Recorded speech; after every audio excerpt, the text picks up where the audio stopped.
The billionaire sat alone in a small Brooklyn diner, wearing torn jeans and a faded jacket. No one knew he was the same man who owned half the city's skyline.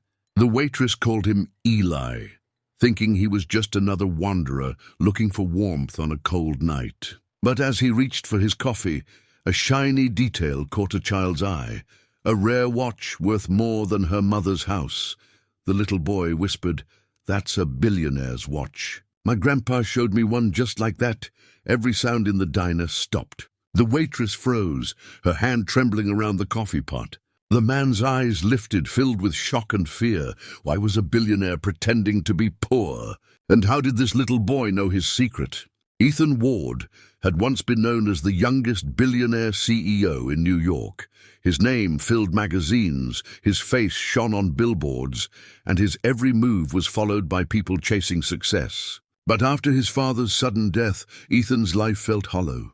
The meetings, the applause, the money, none of it filled the silence in his penthouse overlooking the city. He had everything, yet nothing felt real. So one cold autumn evening he walked away. No driver, no security, no luxury suits, just a man trying to remember what it felt like to be human. That's how he ended up in a small Brooklyn diner, where the smell of burnt toast and fresh coffee mixed with laughter and worn-out hope. The diner belonged to Grace Miller, a single mother trying to keep her world from collapsing. Her little boy, Noah, was her reason to breathe. She worked double shifts, slept barely 4 hours, and still found a way to smile at strangers. Grace never cared about fancy suits or rich men. Her only wish was to pay rent on time and keep Noah's asthma medicine stocked. But lately, even that had become impossible. The pharmacy had stopped giving credit, and the landlord's notice was already taped to the apartment door. When Ethan first walked into her diner, he looked lost, but polite. He ordered black coffee and a single slice of pie, always leaving a few crumpled bills on the table. Grace noticed the tired kindness in his eyes. He wasn't like the other customers who snapped their fingers or complained about cold coffee. Still, she never asked questions. Everyone who came to her diner had a story they were trying to hide. Noah, however, was different. He was curious about everything. He'd ask Ethan about the world, about life, about the strange silver watch that gleamed whenever Ethan moved his wrist. It was the only thing about him that didn't fit his disguise. Elegant, precise, and impossibly expensive. One night, after closing, Grace found Ethan outside, handing a meal to a homeless man sitting by the curb. She watched silently as the old man thanked him with tears in his eyes. Ethan simply nodded and walked away. There was something emotional, something heart-touching about his quiet kindness. Still, Grace couldn't understand why a man with such gentleness lived like he had nowhere to go. Then came the night Noah recognized the watch. The moment everything changed. Since then, Ethan had stopped showing up. For 3 days his booth stayed empty. The diner felt colder, quieter. Grace tried to convince herself it didn't matter, but Noah kept asking, "Mom, did I do something wrong?" And then, just as the city lights began to fade into dawn, Grace opened the diner door and froze. Outside stood a black SUV, idling across the street. 2 men in suits waited beside it, watching the diner through the rain. Ethan Ward wasn't hiding anymore, but someone else was looking for him.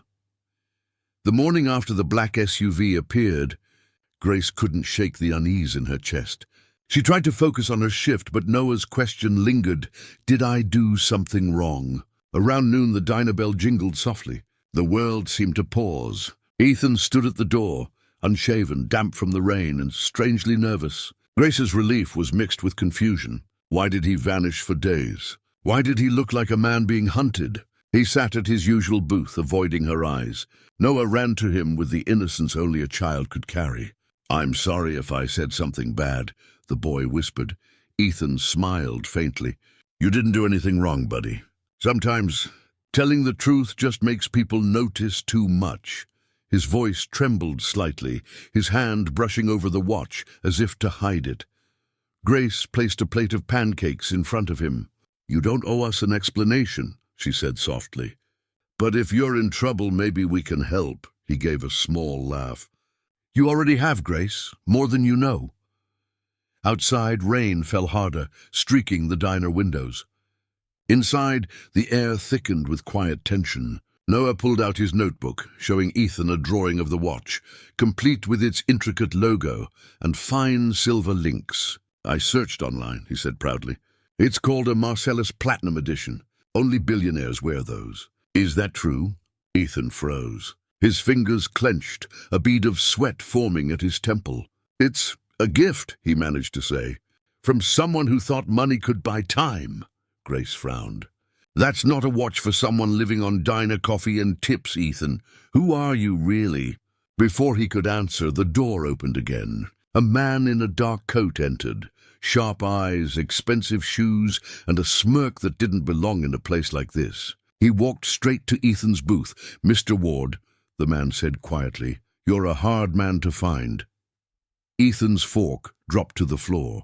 Grace looked between them, realization dawning slowly. Ward. She had seen that name somewhere, on a magazine cover in the grocery line. Ethan Ward, the billionaire who vanished. Noah tilted his head. You're a CEO? The man in the coat, Victor Lane, Ethan's rival, chuckled. More than that, kid. He's a billionaire who's been pretending to be poor, playing hero in diners while his company bleeds millions. Grace stepped back, stunned. You lied to us? Ethan's voice cracked raw and desperate. I wasn't lying. I was trying to remember what it meant to be alive. Victor leaned closer, lowering his voice with a cruel smile. You have a board meeting in 2 hours, Ethan. They're voting to remove you. And I'll make sure they see this. He held up his phone, showing photos of Ethan at the diner, serving food to strangers. The diner went silent. Grace's eyes met Ethan's. For the first time, she saw fear, not of losing wealth, but of losing something far deeper. And then, Victor whispered the words that froze everyone in place. Your secret's out. The world's about to see who you really are. Grace couldn't speak. Her heart pounded as Victor walked out of the diner, leaving behind a storm of disbelief. Ethan sat motionless, his hands trembling. The truth was out. The kind stranger she trusted was not just some drifter. He was a billionaire CEO, hiding in plain sight. She turned to him, her voice shaking. You made us believe you were one of us. Why? Ethan's gaze was filled with exhaustion, not pride. Because I was drowning in a life built on numbers. People smiled at me for what I owned, not who I was. I just wanted to see the world without my name attached. Grace wanted to be angry, but the pain in his voice stopped her. For the first time, he didn't sound powerful. He sounded human. Still, the trust between them cracked like thin glass.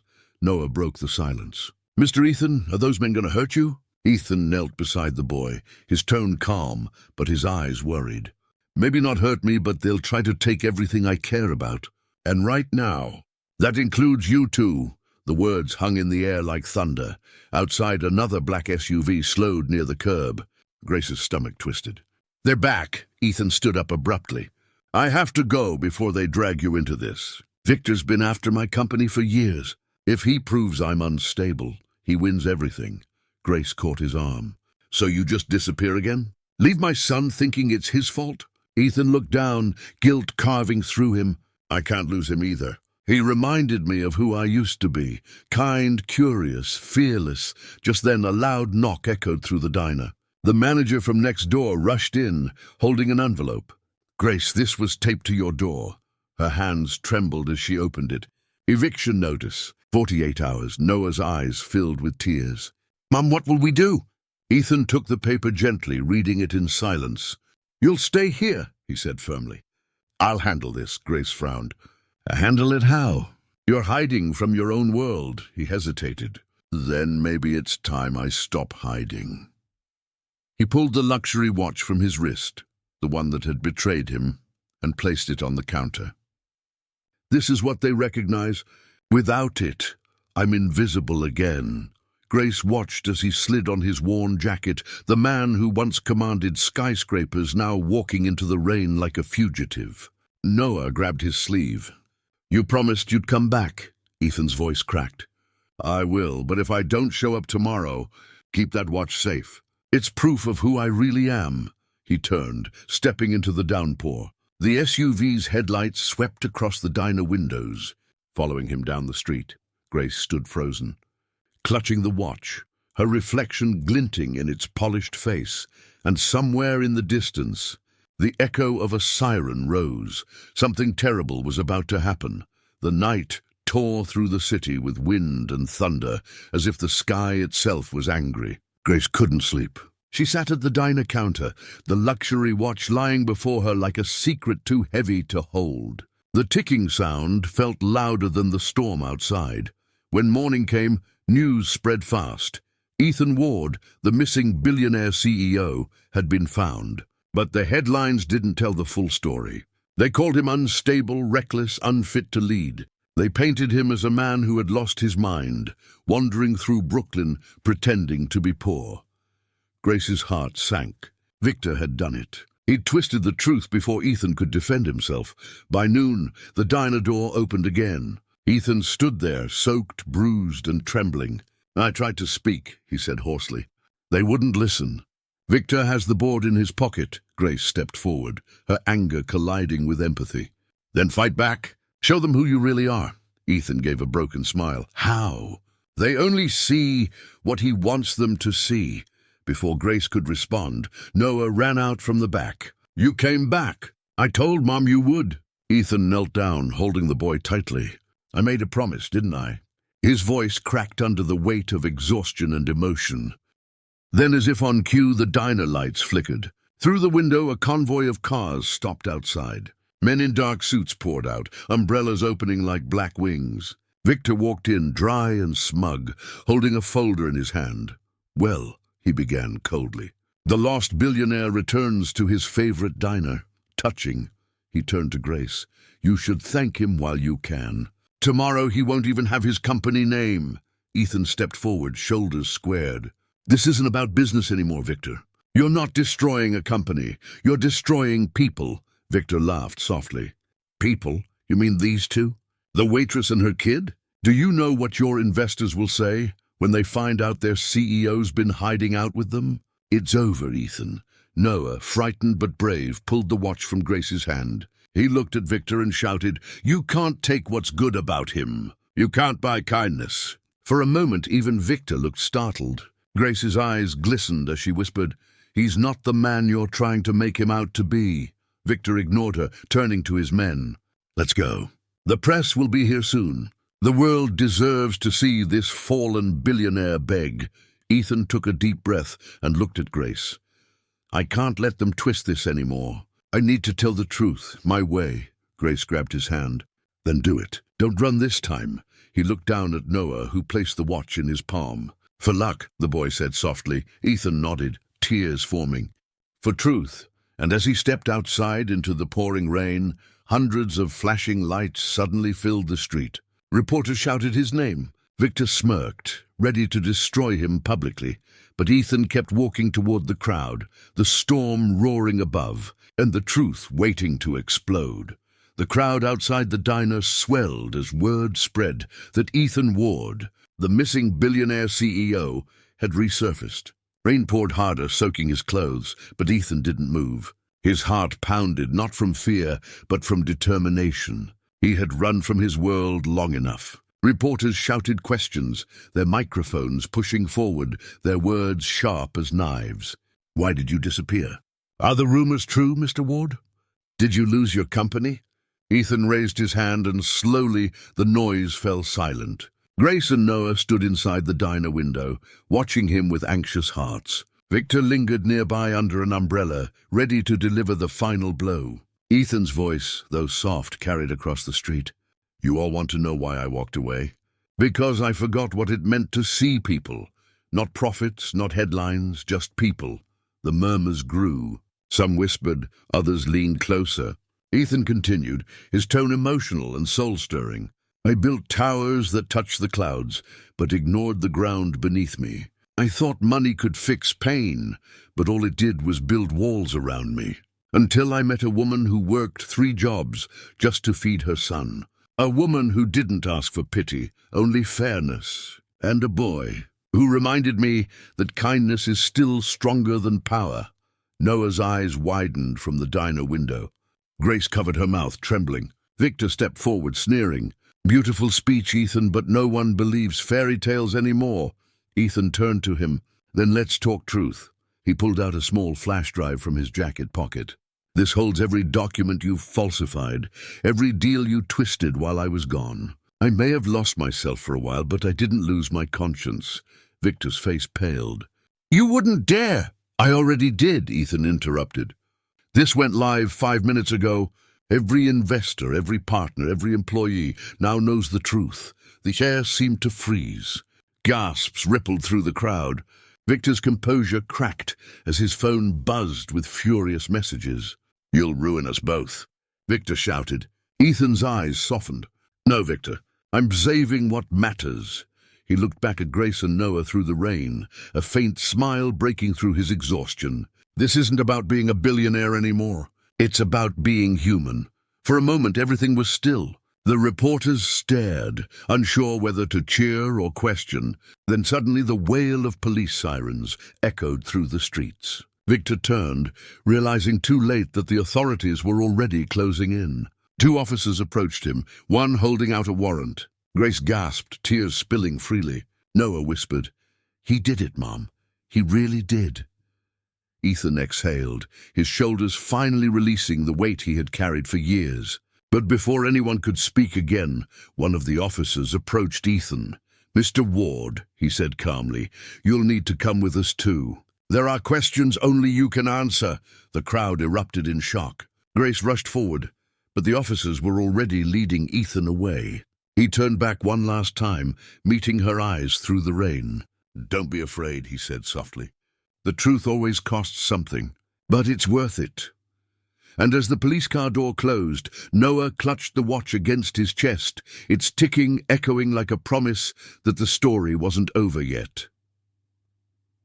3 weeks passed. The storm that had swallowed Ethan Ward's world slowly began to clear. His arrest had spread across every headline in New York. The disappearing billionaire, the CEO who pretended to be poor. Some mocked him, some defended him. But the truth had a way of cutting through noise, and piece by piece it began to set things right. Victor Lane was charged with fraud, embezzlement, and manipulation of corporate accounts. The documents Ethan released had exposed years of deceit. Within days, Victor's empire collapsed. He had built his fortune on lies, while Ethan had found redemption in truth. Meanwhile, Grace's diner stayed busier than ever.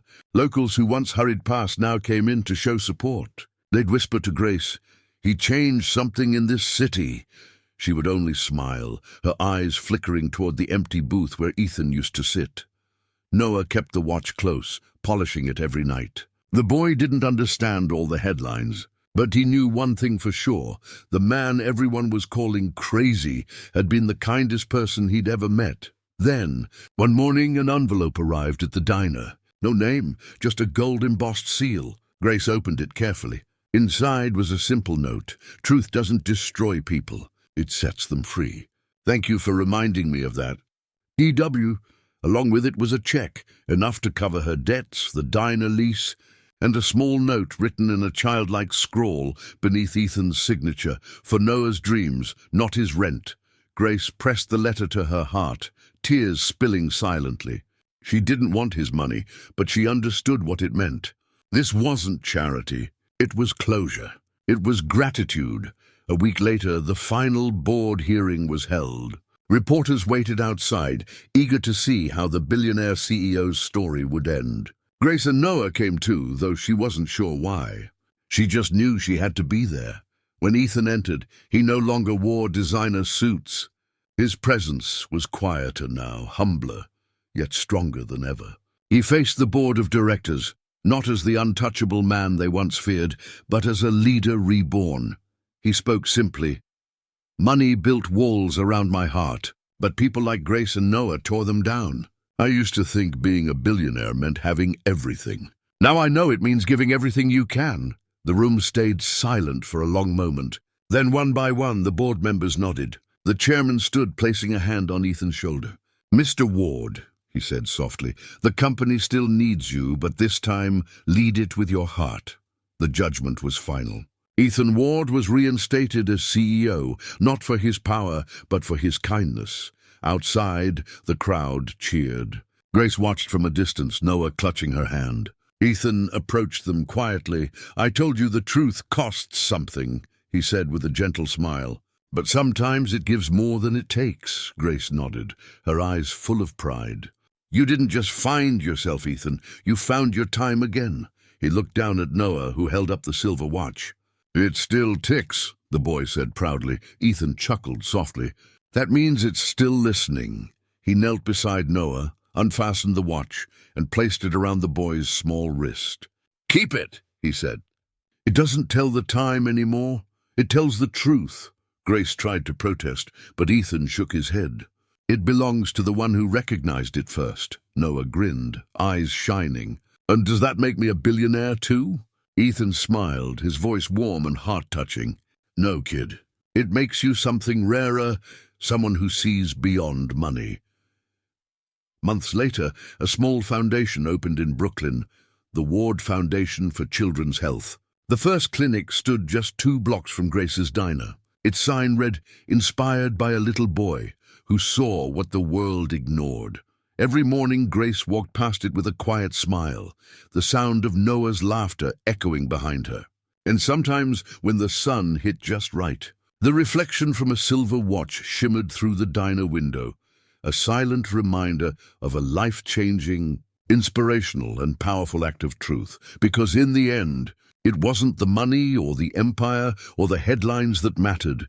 It was the moment a billionaire remembered that the richest people in the world are those who never forget to be kind.